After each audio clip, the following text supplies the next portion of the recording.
My name is Claire. I was 29, standing at the back of a small chapel in Newport, with a bouquet clenched so tightly my fingers ached, trying to breathe through the strange, weightless moment right before a wedding begins. The organ started, and the room shifted as everyone rose. Sunlight poured through the doors when they opened, and for a heartbeat, I let myself pretend this would be the day everything finally felt simple. Then my eyes went where they'd been trained to go since I was a child. The front row, the 3 seats tied with white ribbons, one for my mother, one for my father, one for my sister Rachel. The ribbons were perfect, the bows neat, the wood polished, the space around them glowing warm with candlelight. And the seats were empty. Not running late empty, not saving their spot empty, just untouched, silent, and final. A week earlier, they'd sworn they couldn't make the 3-hour drive. Money was too tight, gas was too expensive, property taxes had gone up, my dad's back was acting up, and Rachel and her fiancé needed to save every dollar for their own wedding. I had offered to pay for everything anyway: gas, hotel, meals, even a private car if it helped. My mother's voice had stayed sharp and controlled, like my hope annoyed her. She told me it wasn't possible, that I had to understand. Rachel texted right after, "Sorry sis, money is tight, hope it's beautiful," with a little heart that looked sweet until you stared too long and realized it was hollow. Still, I'd kept the seats. I don't even know why I did it. Maybe because admitting they wouldn't come meant admitting something bigger, something I'd been dodging my whole life. Maybe because some part of me wanted to prove I was gracious enough to leave a door open, even when it always led to an empty hallway. Jordan was waiting at the altar, steady as a lighthouse. His eyes softened when he saw me, and I forced myself forward step by step, smiling the smile I'd practiced in the mirror 100 times. I wouldn't let the empty chairs take my vows. I wouldn't let my family's absence be the headline of my day. I kept my shoulders straight. I said the words. I took Jordan's hands and felt him anchoring me through the storm I refused to show. When the minister pronounced us husband and wife, the room erupted. Applause washed over us, cameras flashed, and for a brief second, I almost believed the sound could fill those 3 missing spaces. But as we turned, the empty seats were still there, unmoved and unforgiving. The reception was in the ballroom of a historic inn overlooking Newport Harbor. Crystal chandeliers scattered light like stars, and the air smelled like roses and buttercream.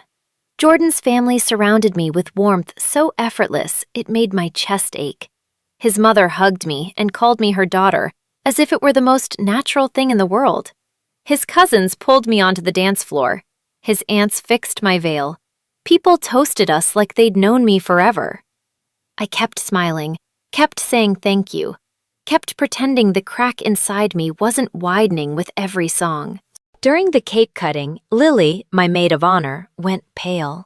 Her phone buzzed, and she stared at the screen like she'd just watched something break. She hesitated, then slipped the phone into my hand with a whisper meant only for me. I looked down, and my brain refused to understand at first. The photo was bright, glossy, and posted less than an hour ago. The caption read, "Formal night on the Queen Mary 2, so blessed." My sister was there in a shimmering gown, her hair pinned elegantly, her champagne glass raised. Her fiancé stood beside her in a tuxedo, and between them, unmistakable, were my parents, dressed up and smiling under the lights of a luxury cruise ship. My mother's pearls caught the glow. My father looked proud, relaxed, almost young. They weren't in pain. They weren't struggling. They weren't stuck at home counting pennies. They were celebrating at sea, while I stood in a ballroom on my wedding night, pretending my heart wasn't splintering. My hands went cold around the phone. The music, the laughter, the clinking glasses, all of it blurred into a distant hum. I forced a bigger smile for the photographer as Jordan fed me a bite of cake, the sweetness sticking to my lips like a lie. I handed the phone back to Lily without a word, because if I opened my mouth, I wasn't sure what would come out. Later, I escaped to the terrace, where the night air hit my face like a slap. I stared toward the harbor lights, trying to make sense of a betrayal that felt too clean to be accidental. Jordan found me and draped his jacket over my shoulders, his hand steady at my back. He didn't demand explanations. He didn't tell me to calm down. He just stood with me until my shaking slowed. We returned to our suite after midnight, still in the strange daze of newlyweds whose joy had been cut open. I expected silence. Instead, my phone buzzed on the nightstand. A message from Deborah, an old friend of my mother's, someone who'd known me since childhood. It was short, and it landed like a punch. She said my dad had been pulling money from my grandfather Robert's account, and that the cruise hadn't been paid for by my parents at all. It had been paid for with my grandfather's savings. My stomach turned as Jordan leaned in to read. The room felt too bright, the air too thin.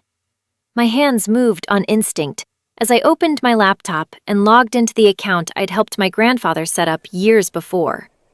The numbers loaded, and the world tilted. Where there had once been over $52,000, there was now less than $3,000. I clicked into the transaction history and saw it in black and white. A massive payment to the cruise line for 4 tickets, then hotel charges overseas, then other withdrawals that didn't look accidental or small. I stared until my eyes burned. They hadn't just skipped my wedding. They'd lied to my face and stolen from the only person who had ever consistently shown up for me. And in the quiet of that suite, still wearing the remains of my wedding day, I felt something shift from heartbreak into something sharper. Not revenge, not even rage, just a cold clarity that told me this wasn't a misunderstanding that could be smoothed over with time. This was a choice they had made, again and again, at my expense. Jordan took my hands and promised we would not let it stand. His voice was calm, but there was steel underneath it. We would pull every statement, every record. We would find a lawyer. We would protect what my grandfather had meant to leave safe. I nodded, wiping my face, because for the first time all day, I believed the ground might hold. And somewhere in the back of my mind, I remembered the small wooden box my grandfather had given me before he passed, and the words he'd said like a warning and a blessing. When the moment comes, this will help you. The next morning arrived too bright, as if the world hadn't gotten the memo that my wedding night had cracked open into something unrecognizable. Jordan and I sat at a small table with untouched breakfast between us, the kind of food you order because it's included, not because you can imagine eating. My throat still felt swollen from crying, and every time I blinked, I saw the glow of that cruise photo, my parents' smiles floating above the ocean, like proof that my pain had never been part of their math. Jordan didn't let the shock linger. Before noon p.m., we were driving to a polished office downtown, the name Thomas Harrison etched onto the glass door. I recognized him immediately. He'd handled my grandfather Robert's affairs for years, a quiet man with careful hands and eyes that didn't miss details.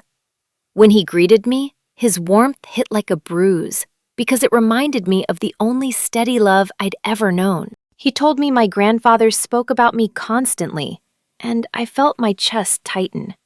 I sat down across from him, trying to keep my voice even as I explained what Deborah had said, what I'd seen in the account, and how the transactions lined up with the cruise. Thomas didn't look surprised. That was the first thing that truly terrified me. He just opened a thick folder, the kind that suggests a story has been building in the dark for a long time. He said my grandfather had left me his entire estate, not just the small savings account I'd helped manage, but everything. The words hung between us like a bell struck once. My mind tried to reject them because they sounded too big to be real. Then Thomas slid papers across the desk and began laying out facts that didn't care whether I was ready. There were 3 rental properties in Providence and Warwick, fully paid off, with a combined market value in the hundreds of thousands. There was an investment account worth around $70,000. There were personal effects, documents, and letters. My hands trembled as I touched the edges of the packet, as if I might burn myself on the truth. Jordan's fingers brushed mine, steadying me. Then Thomas said something that made the room tilt again. He told me my parents had intercepted communication from him for years. They had delayed the transfer of assets. They had convinced him, with forged paperwork and false assurances, that I was aware and simply preferred to wait. Meanwhile, they had collected rental income from the properties, roughly $4,500 a month, as if it belonged to them. They had been living off my grandfather's legacy while telling me they couldn't afford a 3-hour drive to my wedding. A sound escaped me, half breath, half laugh, half grief. It was the noise a person makes when the past rearranges itself in an instant. Suddenly, the years of scraping by, the cheap apartments, the constant budgeting, the times I told myself I was learning resilience, those memories didn't just ache. They burned. They burned because my struggle hadn't been inevitable. It had been engineered. Thomas placed a smaller envelope in front of me, worn at the edges. My name was written on it in my grandfather's handwriting. Seeing those letters, Claire, made my eyes fill before I even opened it. I tore it carefully and unfolded the paper inside. The first line felt like his hand on my shoulder. He wrote that if I was reading the letter, it meant I'd reached the moment when I was no longer a child in their shadow. He wrote that I deserved to be free, to build a life no one could take from me, and that my worth was not dependent on approval from people who rationed love. He told me not to let them steal my light. He told me to fight if I must. I pressed the letter to my chest so tightly it wrinkled under my fingers. For years, I'd carried a fragile hope that maybe I was wrong about my family, that maybe I was exaggerating, that maybe one day they'd turn and see me. But this wasn't a misunderstanding. This was a pattern with paperwork. Thomas explained what came next in a voice that stayed calm even as my world spun. He said we could begin proceedings to reclaim control of the properties and accounts. It might take months, but the evidence was strong. The law, he said, was on my side. Something in me hardened, not into cruelty, but into a kind of clean, quiet resolve. I stopped picturing my mother's face softening, my father apologizing, my sister admitting she'd done wrong. Those images had always been fantasies.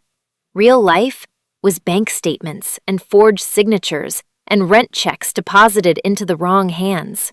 Real life was my wedding photo paired with their champagne smiles at sea. I signed the first set of documents that day. My signature looked strangely calm on the page, as if my hand already knew what my heart was still catching up to. On the way home, Jordan kept one hand on the steering wheel and one on my knee, grounding me. He told me we weren't starting a war. We were ending one that had been fought against me for years without my consent. For a few days, the world outside stayed oddly quiet. Then, it exploded. 2 mornings later, my phone began lighting up non-stop. Notifications stacked until my screen looked like a wall of noise. A video had been posted by Marcus, Rachel's ex, someone I hadn't heard from in ages. I watched it with my hands clenched in my lap, Jordan beside me, both of us frozen. Marcus spoke directly into the camera with a tight, furious calm. He said Rachel had laughed about skipping my wedding for a cruise. He said my parents had called me desperate and pathetic behind my back. He said they'd always chosen her, and they didn't even bother hiding it anymore. The view count climbed fast, hundreds of thousands, then more. By evening, it crossed 1 million. Strangers were dissecting my life like a story they couldn't put down. Headlines popped up online, pairing screenshots of my empty front row seats with the cruise photo. People argued in comment sections, some shocked, some smug, some cruel. My humiliation felt public, like someone had ripped my diary open and stapled it to a billboard. Family members started calling. Cousins I barely spoke to demanded explanations.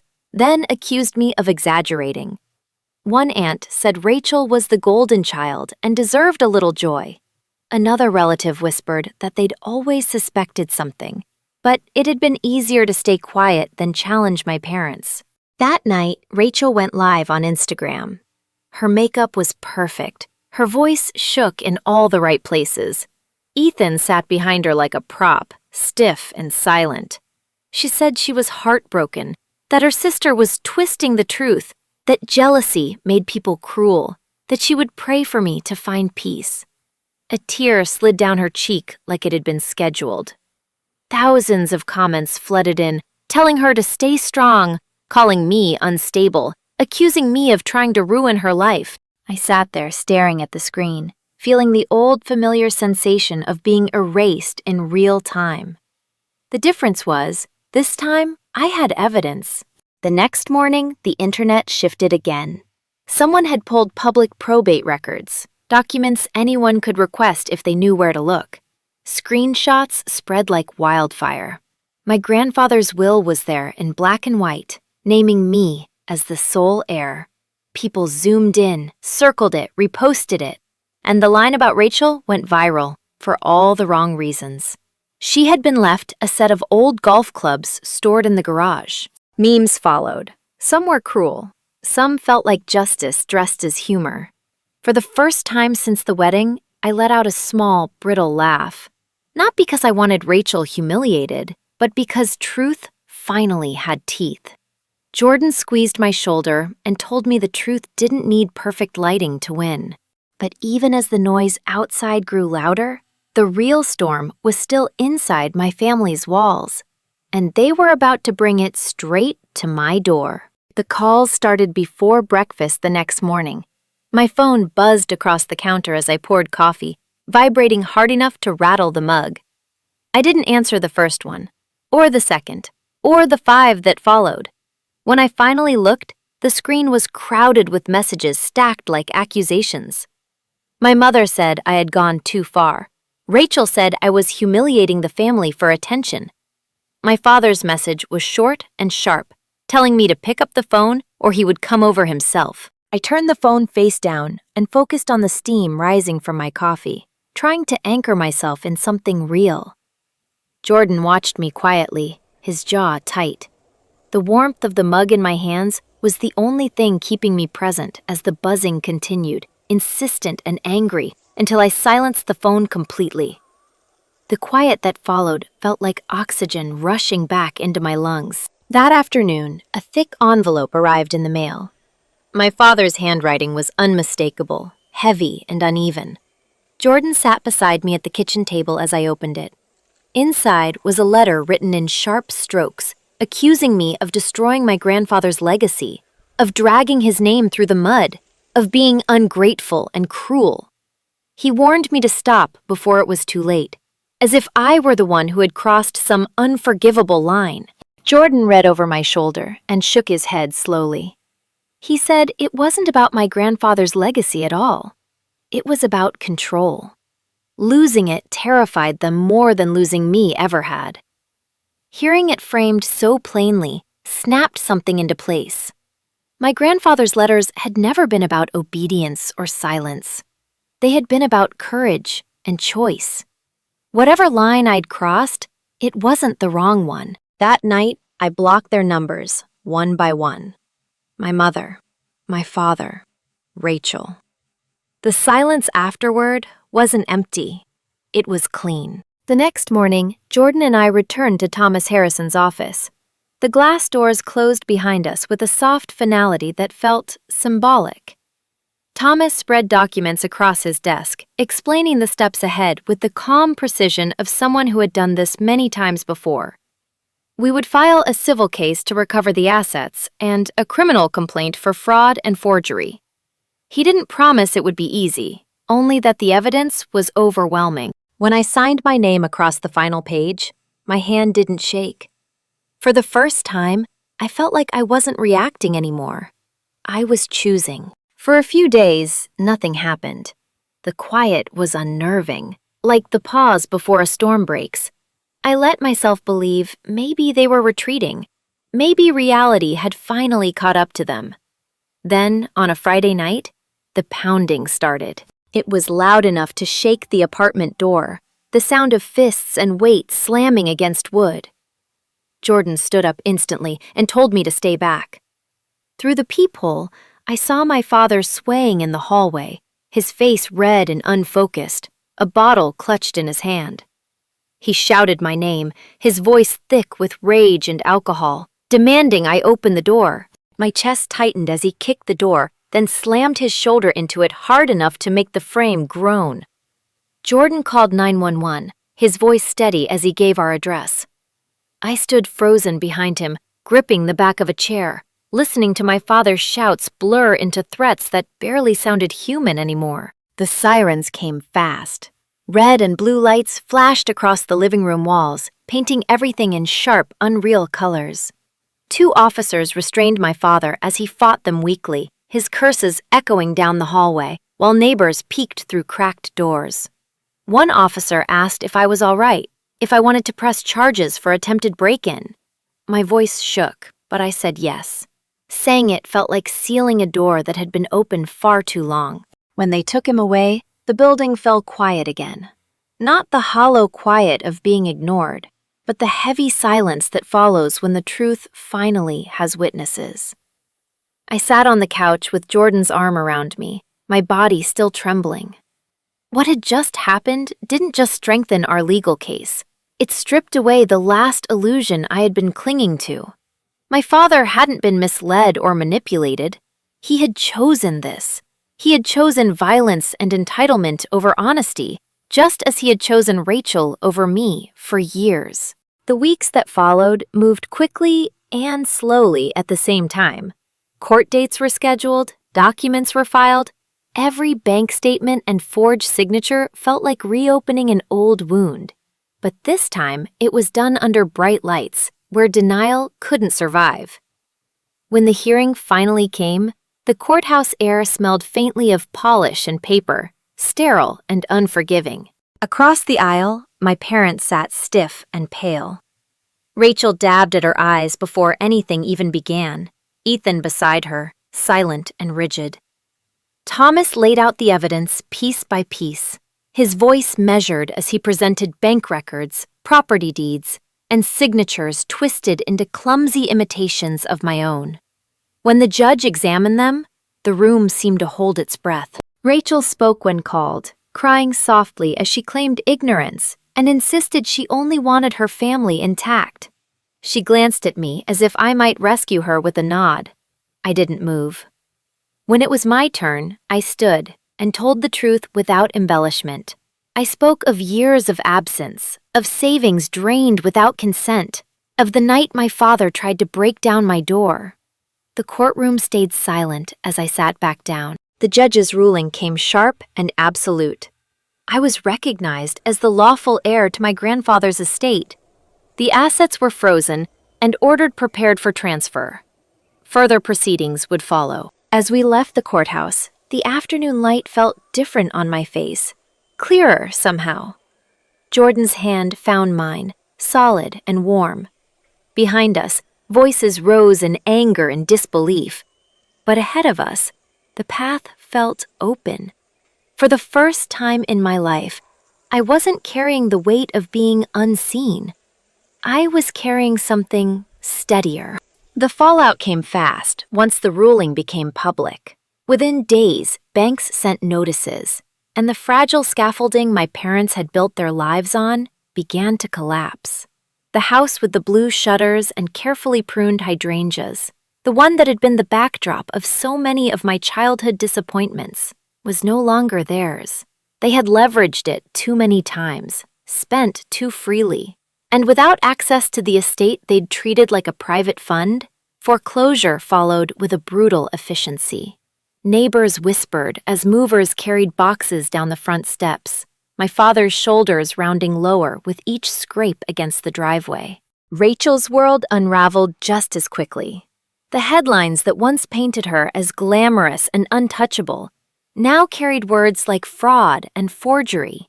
Vendors pulled out of her long bragged-about wedding, contracts canceled, deposits lost. The venue refused refunds. Ethan's employer released a terse statement distancing itself from him, citing reputational harm. By Monday morning, his access badge no longer worked. I didn't celebrate any of it. Watching consequences arrive felt less like victory and more like gravity finally doing its job. Extended family, people who had once orbited Rachel's charm, began to drift in my direction with apologies that felt awkward and overdue. An aunt called in tears, admitting she'd stayed silent because it was easier than confronting the story my parents told.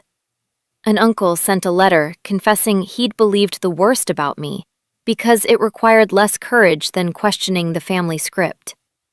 None of it healed the old wounds, but each admission stitched a small truth into the open air.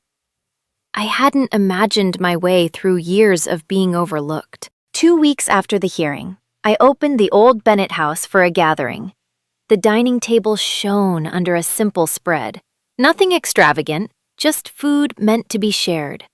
People arrived hesitantly, unsure of the temperature of the room. When the voices settled, I stood at the head of the table and spoke without raising my voice. I said, "Family isn't defined by blood alone, but by who stands with you when the stories get ugly and the lights turn harsh." I said my parents and sister had chosen to erase me, and that choice was theirs to carry. I thanked the few who had shown up when it mattered. When I finished, a stillness lingered that felt honest. Later, I handed out envelopes prepared by Thomas. Inside each was a cease and desist, clear and unadorned. It wasn't dramatic, it was necessary. No calls, no letters, no back-channel apologies wrapped in pressure. The papers were accepted in silence. When the last guest left, the house felt lighter, as if it could finally exhale. On a rainy Thursday morning, I signed the final paperwork to sell the old place. The realtor's pen clicked softly, the sound sharp in the quiet office. I paused, letting the weight of that chapter settle, then signed my name in bold strokes. I wasn't abandoning my past. I was refusing to let it steer me any longer. Outside, the rain had softened to a mist. I stepped into it and breathed. Time did what time does. It folded forward. Jordan and I built small rituals that made ordinary days feel sacred. Friday pasta, Saturday pancakes, Sunday walks by the river. In late spring, our daughter arrived, fierce and perfect, and we named her Grace. The name felt like a promise spoken out loud. In the broken sleep of early months, I walked the hallway with her tucked against my shoulder and hummed the tune my grandfather used to whistle while sanding wood.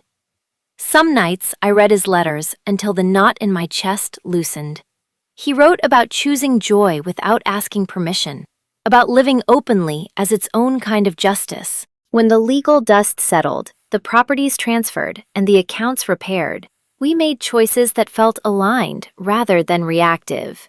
We sold the rentals, set up a college fund for Grace, and tucked away another fund for a future we hadn't yet imagined. From my grandfather's house, I kept one thing, a hand-carved step stool worn smooth by decades of use. Grace learned to pull herself up on it, palms flat, knees wobbling, determination bright in her eyes. One quiet afternoon, I opened the last envelope from my grandfather's box. The paper was thin, his handwriting steady. He wrote that happiness isn't a prize handed over by people who once withheld it, but a path you choose and walk every day. He wrote that joy, lived openly, becomes its own kind of justice. At the end, he told me to be so happy that those who dimmed my light would feel its absence, the way you feel a door closing on a winter night. On a Sunday drive months later, we passed the old neighborhood. The Bennett house stood at the end of the street, with new paint and tulips along the walkway. A child rode circles in the driveway. A dog trotted behind him.